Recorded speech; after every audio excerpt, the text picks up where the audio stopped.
Before I was born, my mother had a sister I'll refer to as Vi. One evening, Vi and their other sister, who I'll call Rose, went out with my uncle, who I'll call Lane, behind the wheel. Before they left, my Aunt Rose decided to switch seats with Vi, allowing Vi to sit in front. During the night drive, they began to be pursued by a car. The driver of that car was a man who was interested in Vi.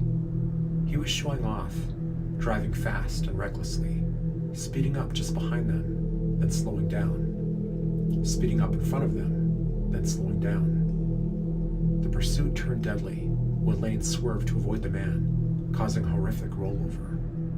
Their vehicle slid several feet on its right side before crashing to a stop. Vi happened to be hanging out the right passenger side window when this happened. She was killed instantly.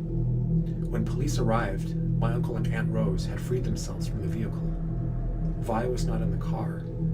The policemen had to physically restrain them from going back to look for her. They wouldn't even allow them to look at the road behind them, as the accident scene was extremely grisly in nature. It was already an excruciating and traumatizing event for the family, but for those surviving members who were in that car that night, it was about to get worse.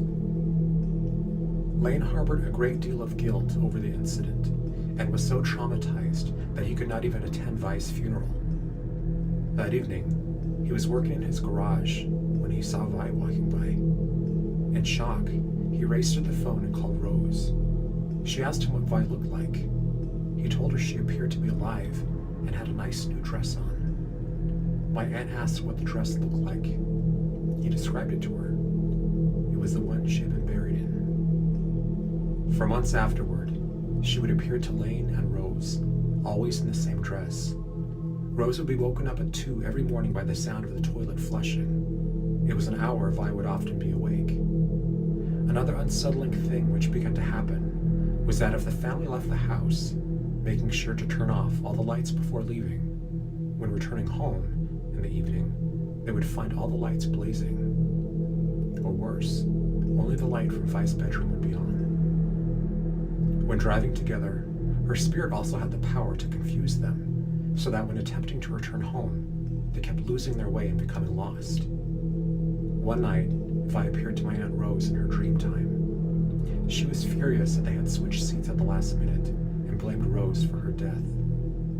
She threatened Rose, laughing hysterically, pointing a finger at her and exclaiming, "You'll get yours." Shortly after this visitation, Rose was in her bedroom listening to the radio. She had put her hair up in curlers and was getting ready for bed. One of Vi's favorite songs came on the radio, and my aunt began to get spooky. In the next instant, all of the curlers were painfully ripped from her hair. Her terrified screams bringing her family bursting into the room to see her crying uncontrollably and covering her head, the curlers littering the floor around her, some with her hair still attached. These were the ones that had belonged to Vi. My grandmother was forced to burn everything they had left of hers. After that, the hauntings finally ceased. Well, that's about all the stories I have for you. For now, anyway. There are several others which will appear in my book, Selfies from the Underworld. Like a lot of things, the pandemic pushed its release date back, but it is coming, and I thank you in advance for reading. I'm Christopher Allen Brewer, and I thank you for watching. Have a happy Halloween. My name is Christopher Allen Brewer.